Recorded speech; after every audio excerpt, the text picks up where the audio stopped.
Here's something no gardening book will ever tell you. If your plants keep dying, the problem probably isn't you. It's the plants you were told to grow. Because most of what fills the shelves at the garden center was bred for one thing: shipping well and looking perfect on the day you buy it. Not for surviving a heat wave on a windy balcony. Not for forgiving you when life gets busy and nobody waters anything for 6 days. But there is another category of vegetable entirely. Crops that evolved in harsh, punishing places, dry hillsides, poor soil, blazing sun, and carry survival machinery built right into their cells. Plants that don't just tolerate neglect. Plants that are genuinely, measurably better when you leave them alone. Today, we're counting down the 15 vegetables that are almost impossible to kill. Every one of them grows in a container, on a balcony, on a patio, or in a sunny window. No experience required. No perfect schedule required. And make sure you stick around for number 1. It's a plant that millions of people rip out of their gardens and throw in the trash every year, never knowing it's one of the most nutritious vegetables on Earth. It will absolutely surprise you. Let's get started. Kicking off our countdown at number 15 is a plant so relentlessly productive that gardeners joke about locking their car doors in August to keep neighbors from filling the back seat with it. Zucchini. Most beginners assume big vegetables are hard vegetables. Zucchini flips that completely. A single seed planted in a large pot becomes a plant the size of an armchair in about 6 weeks, and then produces fruit continuously until frost kills it. The engine behind this is speed. Zucchini is a summer squash, which means it's harvested immature. You're picking the fruit only 3 to 4 days after the flower opens. The plant never has to invest energy in ripening seeds, so it just keeps setting new fruit over and over all season. One healthy plant routinely produces 20 to 30 squash. For containers, go big. A 10-gallon pot minimum, 1 plant only in full sun. The only real rule is watering deeply when the top 2 inches of soil go dry, and harvesting the fruit small, 6 to 8 inches. The moment you let one grow into a baseball bat, the plant reads that as mission accomplished and slows down dramatically. Extension guides consistently list summer squash among the highest-yielding crops per square foot available to home gardeners, and specifically recommend bush varieties like Black Beauty and Raven for pots. Fun fact: zucchini is not an ancient vegetable at all. Squash came from the Americas, but zucchini as we know it was developed in Italy in the late 1800s, which makes this Italian icon barely older than the automobile. Coming in at number 14 is an herb with a strange and wonderful rule. The worse you treat it, the better it tastes. Oregano. Every beginner instinct is to be generous. Rich soil, steady water, plenty of fertilizer. Do that to oregano and you get a big, floppy, watery plant that tastes like grass. Starve it and it becomes the intense aromatic herb you were hoping for. The reason is defensive chemistry. Oregano's flavor comes from essential oils, carvacrol and thymol, that the plant produces to protect its leaves from drought and sun. Comfortable plants don't bother making them. Stressed plants concentrate them. This is why oregano grown on a dry, baking Greek hillside outperforms anything grown in pampered soil, and why a forgotten pot on a hot balcony rail produces restaurant-quality flavor.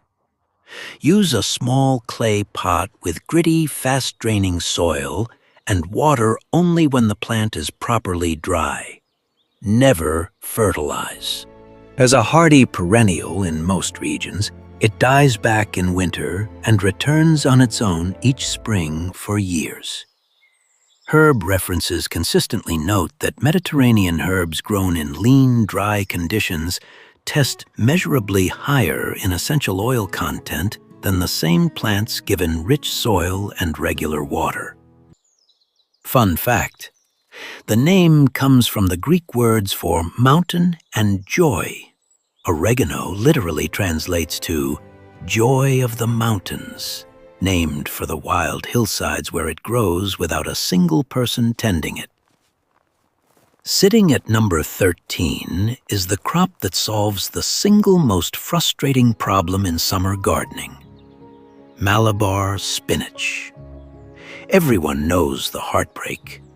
Regular spinach and lettuce bolt the moment real heat arrives, turning bitter and useless right when you most want fresh salad.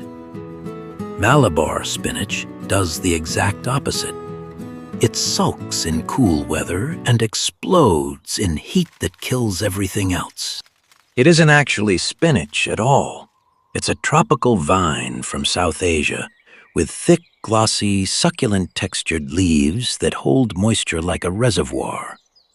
That succulence is its survival trick. The plant stores water in its own tissue, so a hot afternoon that wilts everything on the balcony leaves Malabar completely untouched. The leaves are mild, faintly peppery, and never turn bitter no matter how hot it gets. Give it a 5-gallon pot and something to climb: a trellis, a railing, a string.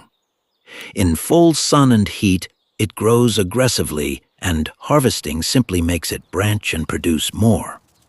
One plant covers a balcony rail in green by midsummer. Extension programs across the southern states specifically recommend Malabar spinach as the hot weather replacement for true spinach, noting it thrives at temperatures where conventional greens fail entirely. Fun fact: Malabar spinach produces deep purple berries that are essentially inedible, but were historically used across Asia as a natural dye and ink. Chinese documents record it being used to color official seals. For number 12, we have a plant that gives you flowers, leaves, and seed pods, all edible, and asks for essentially nothing in return: Nasturtium. Here is the counterintuitive rule that trips people up. Nasturtium, grown in good soil, produces a mountain of leaves and almost no flowers. Grown in poor, sandy, neglected soil, it bursts into bloom. This is a plant that genuinely performs better when you do less. The reason is nitrogen. Rich soil signals abundance, and the plant responds by building foliage instead of reproducing. Lean soil triggers flowering, the survival instinct to make seeds while conditions allow. So the worst corner of your balcony with the cheapest soil is exactly where Nasturtium shines. Everything on the plant is edible and carries a peppery, radish-like bite. The round leaves in salads, the vivid orange and red flowers as garnish, and the green seed pods pickled as a substitute for capers. A 10-inch pot works, and trailing varieties spill beautifully over the edge of a rail planter. Garden references universally advise against fertilizing nasturtiums and note the plant self-seeds readily, meaning one packet often produces volunteers in the same containers for years afterward. Fun fact: nasturtium leaves are so water-repellent that scientists study them under the name the lotus effect. Droplets bead up and roll off completely, carrying dirt with them, and this leaf surface directly inspired modern self-cleaning paint and glass coatings.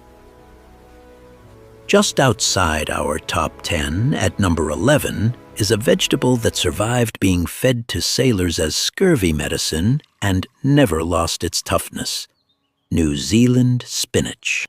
While true spinach collapses in summer, this sprawling green treats heat, drought, salt spray, and poor soil as normal conditions. It's not a spinach either. It's a coastal succulent from the beaches of the South Pacific, which explains everything about its resilience. Its leaves are thick and slightly furry, holding water internally the way a jade plant does. On a windy, sun-blasted balcony, the exact environment that destroys tender greens, New Zealand spinach simply keeps growing. It tolerates neglect that would be fatal to almost anything else on the shelf at the garden center. Use a wide container, since it spreads horizontally rather than upward, and harvest by pinching the growing tips, which makes it branch into a denser mat. Cook it briefly like spinach. A quick blanch improves both flavor and texture. Extension guides across hot regions list New Zealand spinach as one of the few reliable summer greens, specifically because it maintains production through temperatures where conventional greens have long since bolted. Fun fact: this plant was collected in New Zealand in 1770 by Captain Cook's botanist Joseph Banks, and Cook fed it to his crew to fight scurvy, making it one of the very few vegetables introduced to the world by an exploring naval expedition. What did you think of those first 5? Have you ever had a plant survive your worst neglect and keep going anyway? Let me know down in the comments below. Now let's dive straight into the top 10 of today's list. Let's keep it moving. At number 10 is a plant that grows wild on limestone cliffs with almost no soil and treats a forgotten balcony pot as luxury accommodation: thyme. Most herbs demand attention. Thyme demands the opposite. It wants to be ignored, and it punishes generosity. The single most common way people kill thyme is watering it on schedule instead of watering it when it's dry. Its survival design is visible in the leaves, tiny, tough, and coated in a fine layer of protective hairs and oils that dramatically slow water loss. That's why the plant can sit through a 2-week dry spell and look completely unbothered. It also means the flavor concentrates under stress. Dry, sunny, neglected thyme is far more aromatic than well-watered thyme. A small pot with gritty soil and excellent drainage is ideal. Thyme's only true enemy is soggy roots. As a hardy perennial, it survives freezing winters outdoors in a container and comes back for 5 to 7 years. Trim it after flowering to keep it compact rather than woody. Herb growing references consistently emphasize that Mediterranean subshrubs like thyme require lean soil and infrequent deep watering, and specifically warn that overwatering is the primary cause of failure. Fun fact: ancient Greeks burned thyme as incense in their temples and believed it conferred bravery.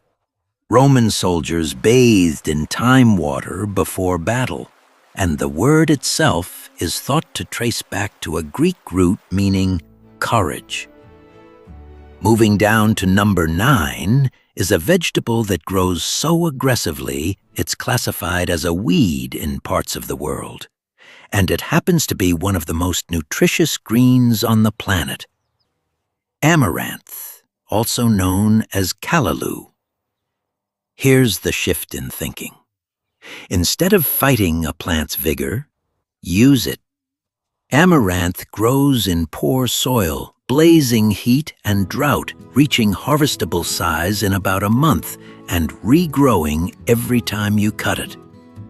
What makes a plant a weed is exactly what makes it unkillable. Its secret is a different photosynthesis pathway, the same efficient system used by corn and sugarcane, which allows it to keep converting sunlight into growth at high temperatures where ordinary greens shut down entirely. Heat that stalls your lettuce is prime growing weather for amaranth. The leaves cook like a richer, sweeter spinach, and red-leafed varieties are stunning enough to grow purely as ornamentals.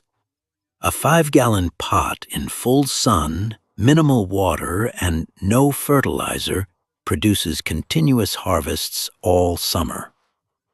Nutritional references highlight amaranth leaves as exceptionally high in protein, iron, and calcium, comparable to or exceeding spinach, while the seeds are a complete protein grain.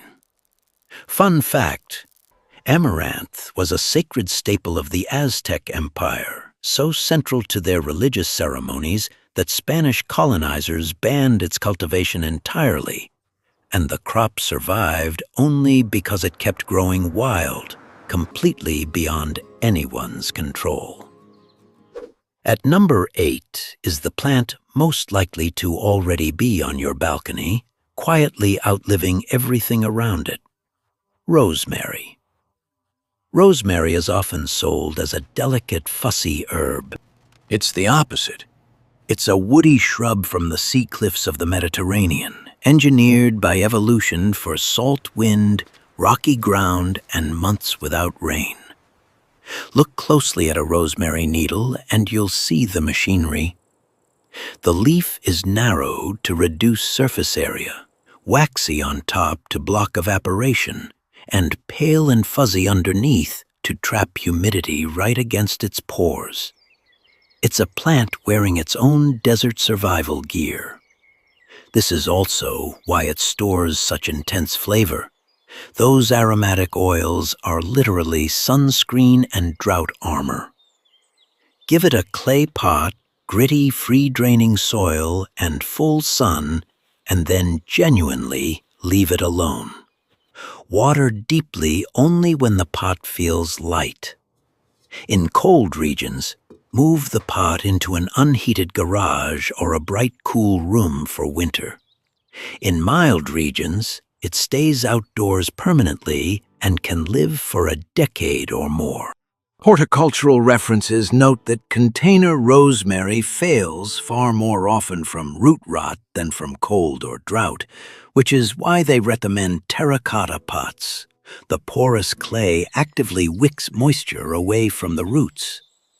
Fun fact: rosemary has been a symbol of memory for thousands of years.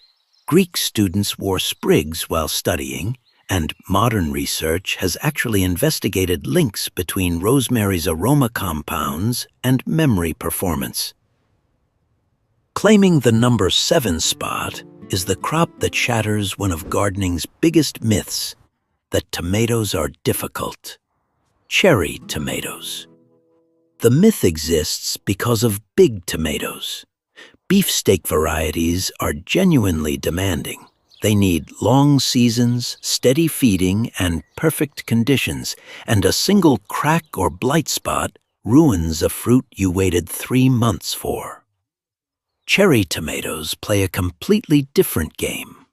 Because each fruit is tiny, it ripens fast and the plant produces hundreds instead of a dozen.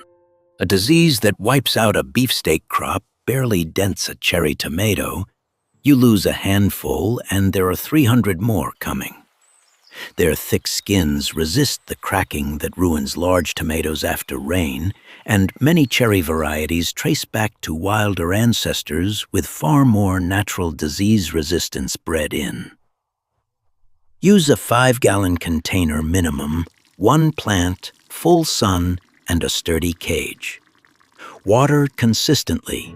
Irregular watering is what causes splitting, and feed occasionally. Varieties like Sun Gold, Sweet 100, and Tumbling Tom are famously forgiving.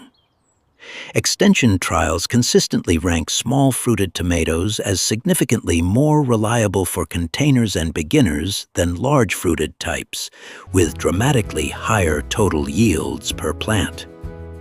Fun fact: all tomatoes descend from a tiny wild currant tomato from South America, meaning the cherry tomato isn't a miniature version of a big tomato at all. It's the closer relative of the original. At number 6, we have a green that pests actively avoid and cold weather makes better: mustard greens. Most leafy greens are a buffet. Aphids, slugs, and caterpillars find them irresistible. Mustard greens defend themselves chemically. When a leaf is damaged, the plant releases compounds that convert into isothiocyanates, the sharp, peppery, sinus-tingling substances that make mustard taste like mustard. To an insect, this is a chemical weapon. That same chemistry makes the plant tough for you and hostile to everything else. Mustard germinates in days, reaches harvest size in about a month, tolerates frost down into the 20s, and actually turns milder and sweeter after cold nights as the plant produces sugars for antifreeze. Any container 8 inches deep works. Sow thickly, harvest the outer leaves, and the plant keeps producing for months. Varieties range from mild Komatsuna to the ferocious purple-veined Osaka types. Extension guides commonly recommend mustard as one of the easiest and fastest brassicas for beginners, noting its pest resistance compared with cabbage and broccoli in the same family. Fun fact: mustard's defensive chemistry is so potent that farmers plant entire fields of it purely to till under as a natural soil fumigant, a technique called biofumigation that suppresses soil pests without any synthetic chemicals. Are you impressed by these vegetables? Which one are you most tempted to try? Let me know in the comments.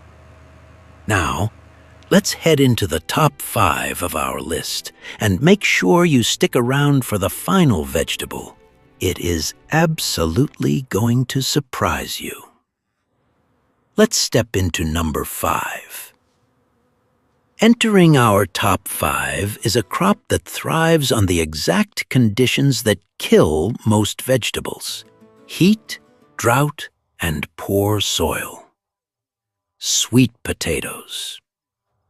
This isn't a potato at all. It's a tropical vine related to morning glory, and it treats a blazing balcony as home turf. While your other containers wilt in an August heat wave, sweet potato vines look glossy and untroubled. The survival strategy is underground. The plant continuously channels surplus energy into swelling storage roots, which double as a water reserve. That reserve is why brief drought barely registers. The vine simply drinks from its own pantry. Above ground, the dense leaf canopy shades its own soil, cutting evaporation dramatically. Here's the bonus almost nobody in America knows. Sweet potato leaves are edible, and they're a staple green across Asia and Africa, mild, tender, and harvestable all summer while the roots develop below. 2 vegetables, 1 pot. Use a 15-gallon fabric grow bag. Plant 2 or 3 slips and let the vines spill over the sides as ornamental foliage. At the end of the season, tip the bag out and collect the harvest. Agricultural references note sweet potatoes produce reliable yields in poor, sandy soils where conventional crops fail, which is exactly why they became a critical food security crop across the world's hottest regions.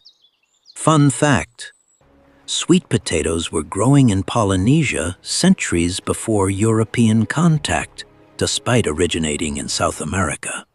Evidence that ancient Pacific voyagers crossed thousands of miles of open ocean and carried them home. For number 4, we have the ultimate plant-it-and-walk-away crop, garlic. The entire growing method is this: push cloves into soil in autumn and harvest heads the following summer. In between, you do essentially nothing. Garlic spends winter developing roots under frozen soil, then races upward the moment spring arrives, months ahead of everything else in the pot.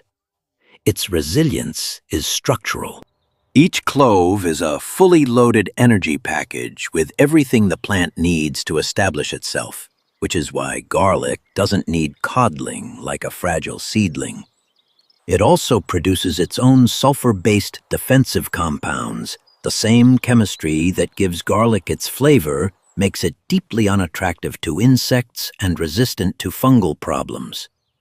Use a container at least 8 inches deep, plant cloves pointy end up about 3 inches apart in October, mulch the surface, and forget them until June.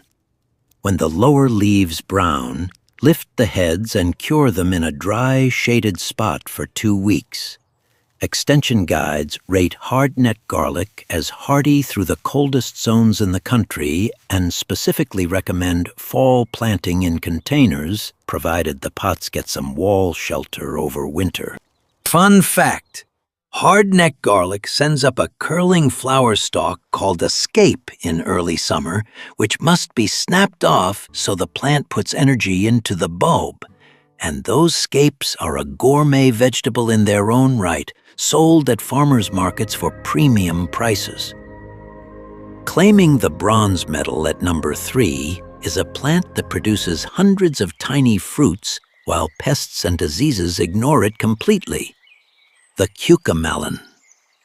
If you've ever grown cucumbers, you know the pattern: powdery mildew, cucumber beetles, sudden wilt, and a plant that dies in August after a brief burst of production. The cucamelon, a Mexican vine also called mouse melon, looks like a grape-sized watermelon, tastes like a cucumber with a squeeze of lime, and has almost none of those weaknesses. The reason is that it isn't actually a cucumber. It's a separate species native to Mexico and Central America, and the pests and pathogens that specialize in attacking cucumbers largely don't recognize it as a target. It also forms a small underground tuber, giving it drought resilience no cucumber has. And in mild regions, that tuber can be dug, stored, and replanted for an even faster crop next season. Give it a 5-gallon pot and a trellis or railing.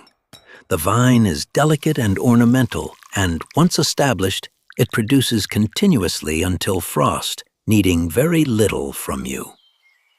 Growers' references consistently describe cucamelons as significantly more pest and drought-tolerant than conventional cucumbers, with a longer productive season in hot climates. Fun fact: cucamelons were cultivated in Mexico long before European contact, and their botanical name, Melothria scabra, hides the fact that they were being eaten by the Aztecs while Europe had never seen a cucumber vine like it. Our runner-up at number 2 is a vegetable that literally rewards suffering: hot peppers. There's a well-known phenomenon among growers. The same pepper variety grown in a comfortable, well-watered, well-fed pot produces mild fruit.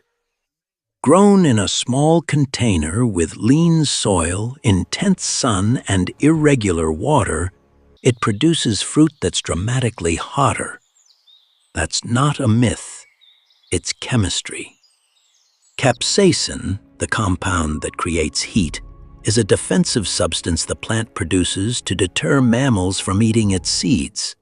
Stress signals danger, and danger triggers more defense. Your neglect is interpreted quite literally as a threat worth arming against. Peppers are also genuinely tough plants.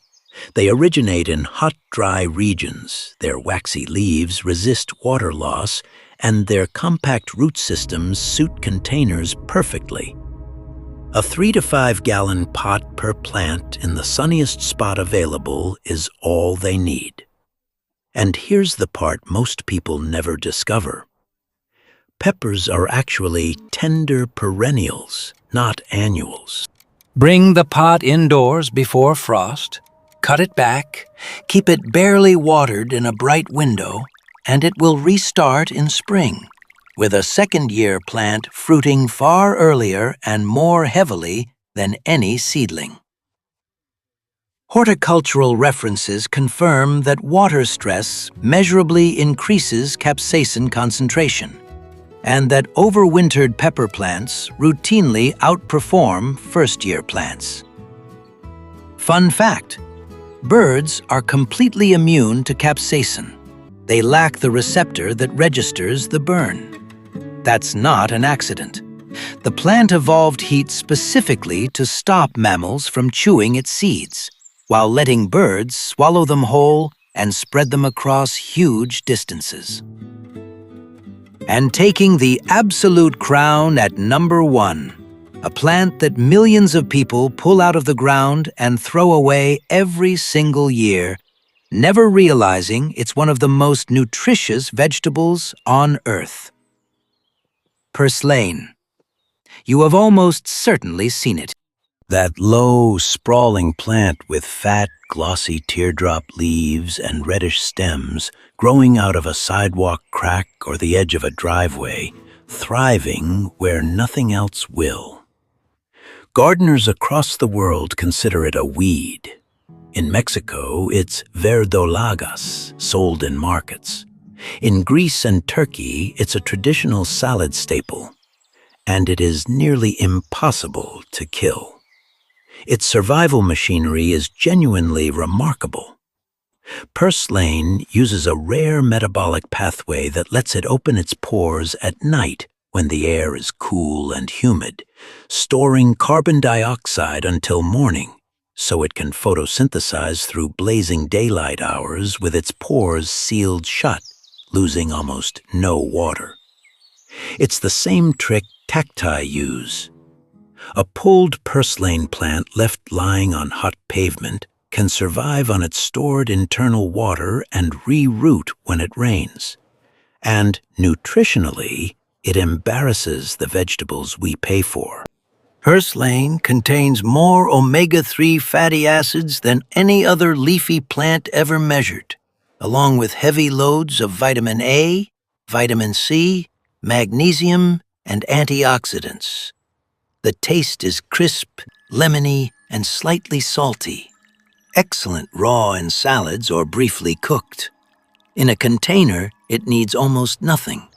An 8-inch pot, cheap soil, full sun, and minimal water. Cut stems above the base and it regrows repeatedly all summer. Choose cultivated golden purslane for larger, more upright, more tender leaves. Nutritional studies have repeatedly identified purslane as the richest known leafy source of alpha-linolenic acid, which is precisely why it keeps reappearing in research on traditional Mediterranean diets. Fun fact: purslane has been found in archaeological deposits at ancient sites across Europe and the Middle East going back thousands of years, meaning humans were deliberately eating this plant long before we invented the idea of a weed. Before we wrap up, we need to talk about the single most common way these unkillable plants actually die. And it isn't neglect. It's kindness. Overwatering kills more container plants than drought, cold, and pests combined. Here's the mechanism people miss. Roots need oxygen just as much as leaves do. When soil stays saturated, water fills every air pocket, the roots suffocate, and rot moves in. The cruel part is that a drowning plant looks exactly like a thirsty one. Drooping, yellowing leaves, So the natural response is to water it again, which finishes it off. The fix takes 5 seconds. The finger test. Push a finger 2 inches into the soil. If it's moist down there, walk away no matter what the surface or the leaves look like. If it's dry, water deeply until it runs out the bottom. Then don't touch it again until it's dry again. 2 structural rules make this nearly foolproof. Every container must have drainage holes, no exceptions, and no pot should ever sit in a saucer of standing water. For the Mediterranean plants on this list, thyme, oregano, rosemary, use unglazed terracotta, which breathes and pulls excess moisture out through its walls. Master that one habit, and these 15 plants become genuinely difficult to kill. Here's the real lesson from this list. A green thumb was never a talent some people are born with. It's simply the accumulated knowledge of which plants match which conditions, and the willingness to stop blaming yourself for a plant that was never going to work on a windy 6th-floor balcony in July. Start with 3 of these. Put them in the harshest, most neglected corner you have. Water them when they're dry, and otherwise leave them alone. Watch what happens when a plant is finally in a place it was actually built for. If this changed how you think about your own gardening, hit that subscribe button and leave a like. And I want to hear from you. Which plant have you killed the most times? Let me know in the comments below. You might be surprised how many people say the same one. And if you want to see the vegetables you can plant once and harvest for years without ever replanting, click the video on your screen right now. See you there.